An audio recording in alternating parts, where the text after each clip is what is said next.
কাদের। জি কাদের সাহেব বলেন। আমার প্রশ্নটা ছিল ব্রিগেডিয়ার সাখাওয়াত স্যারের কাছে এবং রুহুল ভাইয়ের কাছে, যে বাংলাদেশে বর্তমান যে পরিস্থিতি চলছে, গুম খুন অপহরণ, দেশের রাষ্ট্রের ভবিষ্যৎ অবস্থাটা কি কোন দিকে যাচ্ছে? অনেক অনেক ধন্যবাদ। রাষ্ট্রের ভবিষ্যৎ, জি ধন্যবাদ। প্রথমে আপনার দিকে তাকিয়ে থাকার কারণে আপনি যখন বলেছেন আপনার ধারণা আমি তো ভয় পেয়ে গেলাম।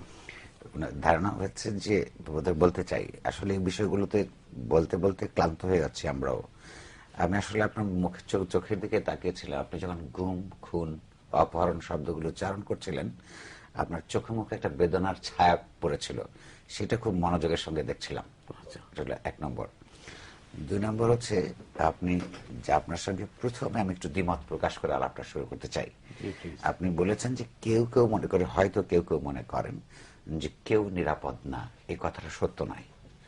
বাংলাদেশে প্রধানত ক্রিমিনালরা নিরাপদ আছে, কারণ সমাজে অন্যরা নিরাপত্তাহীনতায় ভোগে যখন ক্রিমিনালরা নিরাপত্তা বোধ করে। আপনি লক্ষ্য করেন যে প্রতিদিন, আগে কিছুদিন কয়েক মাস আগেও একজন দুজনের কথা শুনতাম, এখন প্রতিদিন একাধিক মানুষের গুম কিংবা খুন কিংবা অন্তর্ধানের খবর পাচ্ছি আমরা।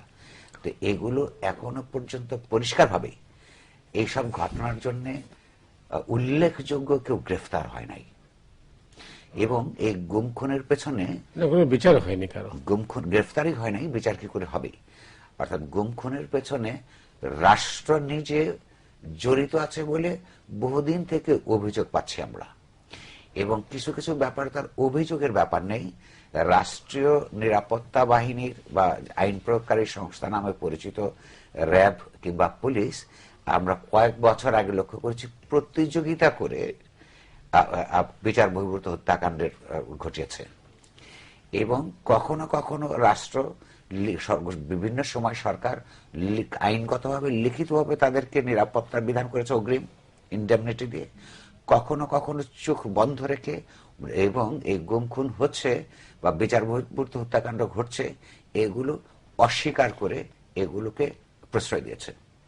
তো একটা সরকার বা সেই সরকার যে রাষ্ট্রের সরকার এবং যাদের হচ্ছে আইন শৃঙ্খলা রক্ষা করবার কথা, তারা যদি এবং যেই দেশে আইন আদালত বিশেষত যে যখন ক্ষমতা থাকে তাদের মুখে আইনের শাসনের কথা শুনি, সেইখানে যদি নিরন্তর এইভাবে হত্যাকাণ্ড সংগঠিত হয়, গুম খুন সংগঠিত হয়, তাহলে আমাদের খুব পরিষ্কারভাবে বোঝা দরকার যে বাংলাদেশে এই মুহূর্তে নিরাপদ আছে কেবলমাত্র অপহরণকারীরা